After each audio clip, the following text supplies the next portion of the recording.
শোন, আয়নার সামনে দাঁড়া। তুই কি সেই ছেলেটা যে ছেলেটার বাবা সকাল থেকে রাত পর্যন্ত পরের জমিতে বা কারখানায় হাড় ভাঙা খাটুনি খাটে? তুই কি সেই ছেলেটা যে ছেলেটার মা একটি ছেঁড়া শাড়ি সারা বছর পরে মুখে একখান হাসি নিয়ে মনে মনে শুধু এটাই ভাবে যে আমার ছেলে একদিন বড় হবে, আমাদের এই দুর্দশা একদিন সে দূর করবে? তুই কি সেই ছেলেটা যে ছেলেটা গ্রামের বড় লোকেরা তোদেরকে তুচ্ছ তাচ্ছিল্যের চোখে দেখে? শোন, একটা কথা বলি, তোর কাছে না হারানোর কিছু নেই, কিন্তু পাওয়ার জন্য এই পুরো পৃথিবীটা আছে। এটার মানে শুধু কয়েকটা প্রশ্নের উত্তর লেখা না, এটার মানে হলো তোর এই পরিস্থিতির গালে একটা সপাটে থাপ্পড় মারা। তোর ঘরে ভালো করে পড়াশোনা করার জন্য এসি নেই, তোর ঘরে কোনো চেয়ার টেবিল নেই, তোর ঘরে ইনভার্টার নেই যাতে লোডশেডিং এর সময় তুই পড়তে পারবি। জানিস, এটাকে কখনোই অভিশাপ মনে করিস না, কারণ এই অভাবটাই হলো তোর কাছে সব থেকে বড় শক্তি। যারা খুব আরামের মধ্যে দিয়ে মানুষ হয় তারা কোনোদিন লড়তে শেখে না, কিন্তু তুই তো অভাবের সাথেই বড় হচ্ছিস। এইভাবেই তুই যদি লড়ে যাস তাহলে আগামী দিনে তুই কোনো বড় একজন বিজনেসম্যান অথবা বড় কোনো কোম্পানির উঁচু কোনো এক পদে চাকরি ডেফিনেটলি জোগাড় করে নিতে পারবি। আর তখন তুই বুক ঠুকে বলবি যে আমি জিরো থেকে হিরো হয়েছি। মনে রাখিস, তোর এই অভাবী ঘরটাই হলো তোর সাম্রাজ্য বানানোর প্রথম ইট। তাই অভাবকে নিয়ে কখনোই তাচ্ছিল্য করিস না, কারণ যে মানুষের অভাব থাকে সেই একদিন অভাব মেটাতে জানে। আর এই মাধ্যমিক পরীক্ষায় হলো তোর জীবন বদলানোর প্রথম স্টেপ। তুই মনে করছিস যে মাধ্যমিক পরীক্ষা আমার কি ডিসাইড করতে পারে? তুই অনেক দাদাদের কাছে শুনেছিস চাকরি বাকরি তো কিচ্ছু নেই, তো মাধ্যমিক পরীক্ষা মন কি আমাকে চেঞ্জ করে দিতে পারে? তাহলে কথাগুলো শোন মন দিয়ে। মাধ্যমিকের পর তুই ডাক্তার হবি না ইঞ্জিনিয়ার হবি, পুলিশ হবি নাকি আর্মি অফিসার হবি, ব্যবসায়ী হবি নাকি কোনো কোম্পানির উঁচু পদে চাকরি করবি, এই সব কিছু ডিসাইড করে দেয় তোর আজকের পড়াশোনা এবং আজকের ডিসিপ্লিন।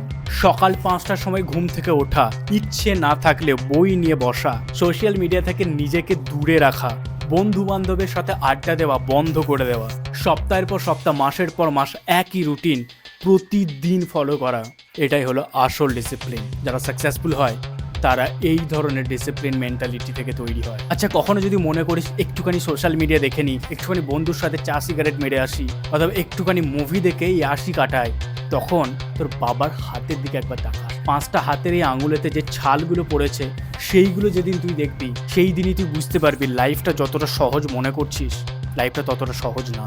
ওই মানুষগুলো তোর জন্য তাদের লাইফে সব কিছু স্যাক্রিফাইস করছে শুধুমাত্র তোর টিউশন ফিস জোগাড় করার জন্য, শুধুমাত্র তোকে একটা ভালো স্কুলে ভালো কলেজে পড়ানোর জন্য তারা লাইফের সমস্ত কিছু স্যাক্রিফাইস করে যাচ্ছে। আর তোর মা কত বাড়িতে কতজনকে একবার হাত জোর করে গিয়ে বলেছে বলতো যে আমার ছেলেটার একটা চাকরি করে দিন, অথবা আমার ছেলেটার মাধ্যমিকের পর একটু দেখুন কী নিয়ে পড়াশোনা করলে ভালো হয়, একটু মাথায় হাত রেখে দিন না। এই যে আশাগুলো সেগুলোর কি হবে?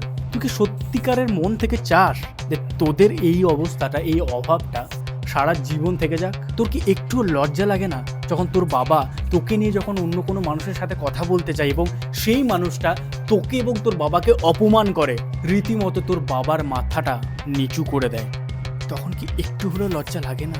একটু হলেও মনে হয় না যে না, এই ফোনটাকে একটু সাইডে রাখি, একটু পড়াশোনা করি, একটু ডিসিপ্লিন থাকি, জাস্ট একটা মাসই বাকি আছে, এই মাসটা আমি যদি ভালো করে পড়াশোনা করি আমি ডেফিনেটলি ভালো রেজাল্ট করতে পারবো? তোর এটাও কি একবারও মনে হয় না যে না, আমার মা একটু গর্ব করে বলুক, সবাইকে, গোটা পাড়ার লোককে জানাক যে আমার ছেলে কত ভালো রেজাল্ট করেছে?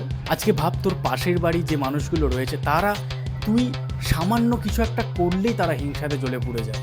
তোর মা প্রতিনিয়ত তাদের সাথে যুদ্ধ করে যাচ্ছে, আর সেই জায়গায় দাঁড়িয়ে যদি তুই একটু ভালো রেজাল্ট করে দিস, তোদের এই অবস্থাটাকে একটু চেঞ্জ করার চেষ্টা করিস, তুই ভাব তোর মা কতটা খুশি হবে। আজ থেকে একটা প্রতিজ্ঞা নেই যে তোর কাছে দুনিয়া হলো এই বইয়ের টেবিলটা, এই হাতে এই বইটা, ফোনটা না। যখনই ফোন দেখার কথা মনে আসবে তখন এই ভিডিওটা একবার দেখিস, একবার তোর বাবার মুখের দিকে তাকাস, একবার তোর মায়ের শাড়িটার দিকে তাকাস, যে একই শাড়ি মানুষটা কতদিন ধরে পরে আছে, একই পোশাক তোর বাবা কতদিন ধরে পরে আছে, একই ঘরের সিচুয়েশন, একই রকমের সমস্যা, ধান ওঠেনি বেশি, আলুর বাজার নেই, ঘরে খাবার কিভাবে আসবে, এই নিয়ে তোদের সারাদিন ধরে ডিসকাশন চলতে থাকে। ব্র্যান্ডেড পোশাক পরা, কোনো বাইরের রেস্টুরেন্টে খেতে যাওয়া, এইসব জিনিস তো অনেক দূরেই থাকে। এই বয়স, এই সময়, এই সুযোগ সব কিছু লাইফে ফিরে আসবে। পরীক্ষাটার পর সারা দিন ধরে বসে ফোন দেখিস, ট্রাস্ট মি, তখন ফোন চালাতে আর ভালো লাগবে না, কারণ তুই এই ডিসিপ্লিনটা এই মুহূর্তে শিখছিস, আর এই ডিসিপ্লিনটাই বলে দেবে তুই লাইফে কত দূর যাবি। বাই দ্য ভিডিওটা কেমন লাগলো লিখে জানাস। আর নেক্সট ভিডিও বানাচ্ছি টাইম টেবিল নিয়ে, যে কীভাবে পড়াশুনো করলে তোর প্রোডাক্টিভিটি এবং রেজাল্ট দুটোই বেস্ট হবে। তাই চ্যানেলটিকে সাবস্ক্রাইব আর ভিডিওটিকে লাইক করে যাস, কারণ এই ধরনের কথাবার্তা বলতে কেউ চায় না। আলটিমেটলি সবাই স্বার্থপর, সবাই নিজের স্বার্থটাই বোঝে। এই তুই বুদ্ধিমান, তুই একটু বিচার করে দেখিস কাকে ফলো করবি কাকে করবি না। ফল এই অবধি থাক, আগামী ভিডিওতে দেখা হচ্ছে।